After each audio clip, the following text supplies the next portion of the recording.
Уже больше 2 недель в режиме нон-стоп ведутся работы по ликвидации мусорной свалки площадью 10 гектаров на Зране. Десятки груженных самосвалов каждый день вывозят тонны мусорных отходов. Работа проводится в рамках нацпроекта «Экология». Эта программа направлена на ликвидацию стихийных свалок и объектов накопления экологического вреда. Первоначально мы внесли эту свалку в государственный реестр федеральный. После этого сделали всю необходимую работу для того, чтобы включить ее в национальный проект «Экология», который разработан в рамках реализации Майского указа президента Российской Федерации. Вообще сам подпроект этого национального проекта, это называется «Чистая страна».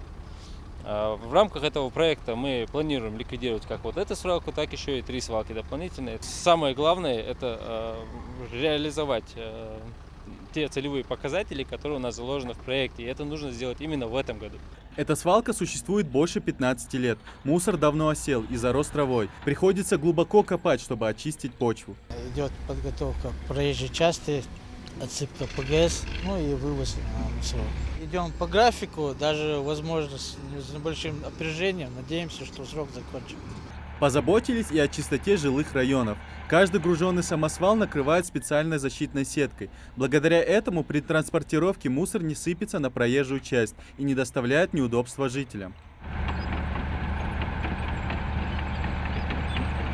Приоритетными задачами национального проекта «Экология» является решение проблем загрязнения природных ресурсов, неэффективности утилизации мусора, негативного техногенного влияния на окружающую среду. По программе нацпроекта планируют провести ряд работ по ликвидации еще 3 свалок. Помимо этой свалки у нас в этом году планируется свалка в сельском поселении Нестеровское. Далее в следующем году, в 2020 году, будет ликвидирована свалка в городе Малгобек, и в 2021 году свалка в городе Карабулак. В сельском поселении Нестеровское работы начаты уже с 6 мая текущего года. Уже вывезено 60% грунта свалочного, там 251 тысяча кубометров общий объем. Вывезено вот этот объем. Все вывозится на санкционированный полигон. Площадь той свалки у нас 8,77 гектаров. Самая большая у нас свалка, потом уже, которая на 2020 год идет, это свалка в городе Малгобек, там общая площадь 19 гектаров. И опять же, транспортировка уже, плечо транспортировки довольно-таки длинное.